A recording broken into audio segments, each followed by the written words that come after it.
नमस्कार, नेपाल लाइभ समाचारमा स्वागत छ। सुरुमा मुख्य समाचार। चिनिया राष्ट्रपति सी जिनपिङको भ्रमण तयारी तीव्र, नेपालको हितमा अधिकतम उपयोग गर्न प्रधानमन्त्री ओलीलाई पूर्व प्रधानमन्त्रीहरूको सुझाव। यौन दुर्व्यवहारको आरोपमा पक्राउ परेका निवर्तमान सभामुख कृष्णबहादुर महरा अस्पतालमा, मुटु र श्वास प्रश्वासको समस्या देखिएपछि नर्भिक अस्पताल भर्ना। नेपाल उक्लियो ग्लोबल कम्पिटेटिभनेसमा एक स्थानमाथि, पाकिस्तानभन्दा अघि तर वर्स्ट पर्फर्मर। विश्वकप छनौटमा नेपाल अस्ट्रेलियासँग पराजित, दर्शकको उल्लेख्य साथ। टर्कीद्वारा सिरियामा कुर्दिस बल विरुद्ध भीषण स्थल आक्रमण, विश्व समुदायद्वारा चिन्ता व्यक्त। पूर्व प्रधानमन्त्रीहरूले चिनिया राष्ट्रपति सी जिनपिङको भ्रमणबाट नेपालले अधिकतम लाभ उठाउन सक्नुपर्ने भन्दै सोही रूपमा काम गर्न सरकारलाई सुझाव दिएका छन्। सीको आसन्न भ्रमणबारेमा सुझाव माग्न र औपचारिक जानकारी गराउन प्रधानमन्त्री केपी शर्मा ओलीले बालुवाटारमा आयोजना गरेको छलफलमा नेपालको अनुकूल सम्बन्धलाई अगाडि बढाउने सुझाव पूर्व प्रधानमन्त्रीहरूले दिएका हुन्। छलफलमा चीनसँग भएको आर्थिक विकास, सीप दक्षता र नेपालको विकासमा त्यहाँको पुँजी परिचालन गर्न सक्ने बारेमा स्पष्ट दृष्टि बनाएर वार्ता गर्न पनि पूर्व प्रधानमन्त्रीहरूले सुझाव दिएका छन्।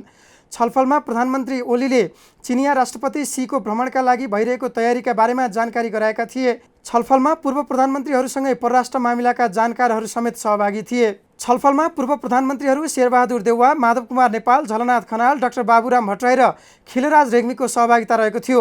नेपाली काङ्ग्रेसका सभापति एवं पूर्व प्रधानमन्त्री शेरबहादुर देउवाले नेपालको हितमा हुने गरी राष्ट्रिय योजनामा हस्ताक्षर गर्न सुझाव दिए। समाजवादी पार्टी नेपालका अध्यक्ष बाबुराम भट्टराईले आर्थिक रूपमा चीनसँग फाइदा लिने योजनाहरूमा काम गर्न सुझाव दिए। भट्टराईले कम ऋणको सहायतामा रेल ल्याउन सकिनेतर्फ समेत सरकारलाई सुझाव दिएका थिए। भट्टराईले ऋण तथा अनुदानभन्दा औद्योगिक लगानी, व्यापार, पर्यटनमा जोड दिन सुझाव दिए। सुपुर्दगी सन्धि चीनसँग मात्र तत्काल नगर्न उनको सुझाव थियो। भट्टराईले लिपुलेकको त्रिदेशीय व्यापार मार्गमा भारत चीनले मात्र सम्झौता गरेकोमा सच्याएर त्यसमा नेपाल पनि जोडिनु पर्नेमा उल्लेख गरेका छन्। यसैगरी सन् 1960को नेपाल चीन मैत्री सन्धि अद्यावधि गर्ने प्रस्ताव चीनले राखेको भए दुवै पक्षको हितमा संशोधन गर्नुपर्ने उनको सुझाव थियो। पूर्व प्रधानमन्त्री झलनाथ खनाल र माधव नेपालले पनि कम ऋणमा नेपालले अधिकतम फाइदा लिने परियोजनामा काम गर्न सरकारलाई सुझाव दिएका छन्। संसद सचिवालयकी एक महिलामाथि बलात्कार प्रयासको आरोपमा पक्राउ परेका निवर्तमान सभामुख कृष्णबहादुर महराको स्वास्थ्यमा समस्या आएपछि अस्पताल भर्ना गरिएको छ। महानगरीय प्रहरी वृत्त सिंहदरबारको हिरासतमा रहेका महराको श्वास प्रश्वासमा समस्या आएपछि नर्भिक अस्पतालमा भर्ना गरिएको हो। उनलाई उच्च रक्तचाप र मधुमेहको समस्या छ। हिरासतमा नै रहँदा श्वास प्रश्वासमा समस्या आएपछि प्रहरीले हिरासतमै अक्सिजनको व्यवस्था गरेको थियो, तर समस्या बढ्दै गएपछि अस्पताल भर्ना गर्नु परेको प्रहरीले जनाएको छ। नर्भिक अस्पतालले भने उनको स्वास्थ्य जाँच भइरहेको भन्दै थप जानकारी दिएको छैन। महरा विरुद्ध फौजदारी अपराध संहिता अनुसार मुद्दा चलाउन प्रहरी उनलाई नियन्त्रणमा लिएको हो। प्रतिनिधि सभाका सभामुख महराबाटै आफूमाथि जबरजस्ती करने प्रयास भएको भन्दै शुक्रबार रोशनी शाहीले प्रहरीमा उजुरी दिएसँगै महरा नियन्त्रणमा परेका थिए। असोज 13 गते सोमबार महराले आफूलाई बलात्कारको प्रयास गरेको भन्दै रोशनी शाहीले घटना सार्वजनिक गरेकी थिइन्। तर मङ्गलबार भने पुनः शाहीले महरा आफ्नो बाबु समान रहेको र आफूमाथि बलात्कारको प्रयास नगरेको भन्दै बोली परिवर्तन गरेकी थिइन्। ग्लोबल कम्पिटेटिभनेस रिपोर्ट 2019 प्रतिस्पर्धी अर्थतन्त्रहरूको सूचकमा नेपालले आफ्नो अवस्थामा सामान्य सुधार गरेको छ। विश्व आर्थिक मञ्च वर्ल्ड इकोनोमिक फोरमले प्रकाशित गरेको यो सूचीअनुसार नेपालले एक स्थान सुधार गर्दै 108औं स्थानमा आफूलाई राखेको हो। यसअघि सन् 2018मा प्रकाशित यो सूचीअनुसार नेपालको स्थान 109 थियो। त्यसअघिको वर्षमा 108औं स्थानमा रहेको नेपाल गत वर्ष एक स्थान तल ओर्लिए पनि यो वर्ष पुरानै अवस्थामा फर्किएको छ। दक्षिण एसियाली क्षेत्रमा नेपाल पुछारबाट दोस्रो स्थानमा छ। नेपालपछि पाकिस्तान 110औं स्थानमा छ। यो वर्ष नेपालले 51.6 अङ्क प्राप्त गरेको छ। गत वर्षको भन्दा 0.8 अङ्क बढाउँदा नेपालले समग्र सूचीमा आफूलाई एक स्थान माथि ल्याउन सफल भएको हो। प्रतिवेदनमा उल्लेख भएअनुसार दक्षिण एसियामा सबैभन्दा राम्रो प्रगति भारतको भएको छ भने सबैभन्दा कमजोर प्रगति नेपालको छ। वर्ल्ड इकोनोमिक फोरमले विभिन्न 12वटा उपसूचकलाई लिएर हरेक देशको अर्थतन्त्रको प्रतिस्पर्धी क्षमताको मापन गर्ने गरेको छ। ती सूचकमध्ये नेपालले सबैभन्दा राम्रो वित्तीय प्रणालीमा हासिल गरेको छ। वित्तीय प्रणालीमा नेपाल 51औं स्थानमा छ। संस्थागत तर्फ नेपालको स्थान 103औं छ भने पूर्वाधारमा 112औं स्थानमा छ। सूचना प्रविधि अवलम्बनमा 109औं स्थानमा रहँदा समष्टिगत आर्थिक स्थायित्वमा नेपाल 90औं स्थानमा छ। यसैगरी स्वास्थ्यमा 100औं र सिपमा 109औं स्थानमा नेपाल रहेको छ। सङ्घीय संसदको प्रतिनिधि सभाका तत्कालीन सभामुख कृष्णबहादुर महरालाई जबरजस्ती करणी उद्योगको मुद्दामा अनुसन्धान गर्न पक्राउ गरिएको जानकारी सूचना टाँस गरेर गराइएको छ। यो सूचनासँगै महरा सांसद पदबाट पनि निलम्बित भएका छन्। यसअघि उनले सभामुख पदबाट मात्र राजीनामा दिएका थिए। 19 गते प्राप्त भएको लिखित पत्रपछि आज संसद सचिवालयले सूचना प्रकाशित गरेको हो। प्रतिनिधि सभा नियमावलीको नियम 244 अनुसार उक्त सूचना प्रकाशित गरिएको हो। उक्त नियमावलीमा प्रतिनिधि सभाको सदस्य पक्राउको जानकारी दिने व्यवस्था रहेको छ।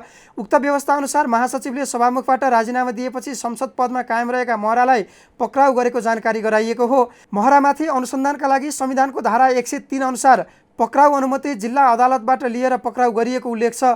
सभामुख निवासबाट असोज 19 गते उनलाई नियन्त्रणमा लिएको कुरा उपसभामुख शिवमाया तुम्बा हाम्फेलाई जानकारी गराइएको सूचनामा उल्लेख छ। हामी नेपाल लाइभ समाचारमा छौँ। अब खेल समाचार। विश्वकप फुटबलको छनौट अन्तर्गत दोस्रो चरणको खेलमा नेपाल अस्ट्रेलियासँग 5-0 गोलले पराजित भएको छ। पहिलो हाफमा 3 गोल खाएको नेपालले दोस्रो हाफमा थप 2 गोल खाएको हो। अस्ट्रेलियाको क्यानबेरा रङ्गशालामा भएको खेलमा बलियो टोली अस्ट्रेलियाले नेपाललाई खेलभर दबावमा राखेको थियो। हजारौं नेपाली समर्थक क्यानबेरा रङ्गशालामा नेपालको समर्थन गर्न पुगेका थिए, तर नेपालको खेल दर्शकको हौसला अनुरूप हुन सकेन। खेलको 5औं मिनेटमा सजिलो बलमा गोलकिपर किरण चेम्जोङले गल्ती गर्दा नेपालले गोल खान पुगेको थियो।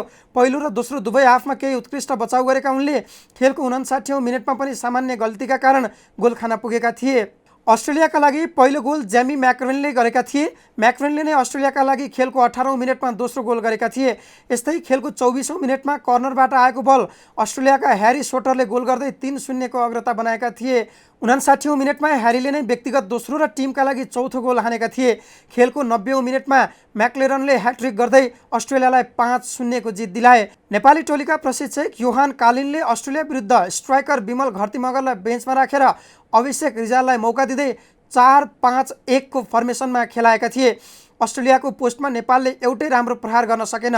66औं मिनेटमा अभिषेकको स्थानमा विमल मैदान छिरेका थिए। अब अन्तर्राष्ट्रिय समाचार।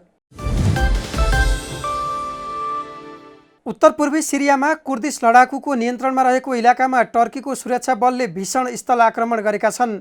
टर्कीले उत्तरी सिरियामा हवाई हमला गरेको भन्दै केही घण्टापछि स्थल आक्रमण सुरु गरेको एएफपीले जनाएको छ। टर्कीका राष्ट्रपति रेसप तायिप एर्डोगानले यस सैन्य कारबाहीको उद्देश्य त्यहाँबाट कुर्द लडाकुहरूलाई हटाएर सिरियाली शरणार्थीका लागि सुरक्षित क्षेत्र निर्माण गर्नु रहेको बताएका छन्। अमेरिकी राष्ट्रपति डोनाल्ड ट्रम्पले उत्तरी सिरियाबाट आफ्नो फौज फिर्ता गरेको केही दिनमै टर्कीले कुर्द क्षेत्रमा हमला गरेको हो। अमेरिकाको उक्त कदमले टर्कीलाई आक्रमण गर्न बाटो खुलेको उनले बताए।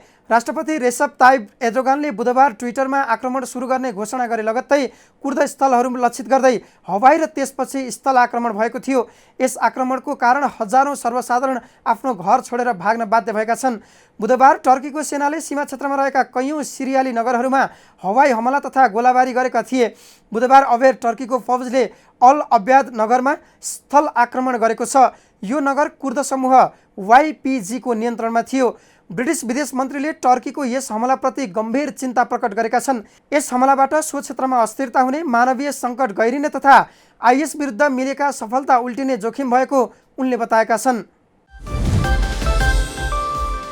चिनिया राष्ट्रपति सी जिनपिङको भ्रमण तयारी तीव्र, नेपालको हितमा अधिकतम उपयोग गर्न प्रधानमन्त्री ओलीलाई पूर्व प्रधानमन्त्रीहरूको सुझाव।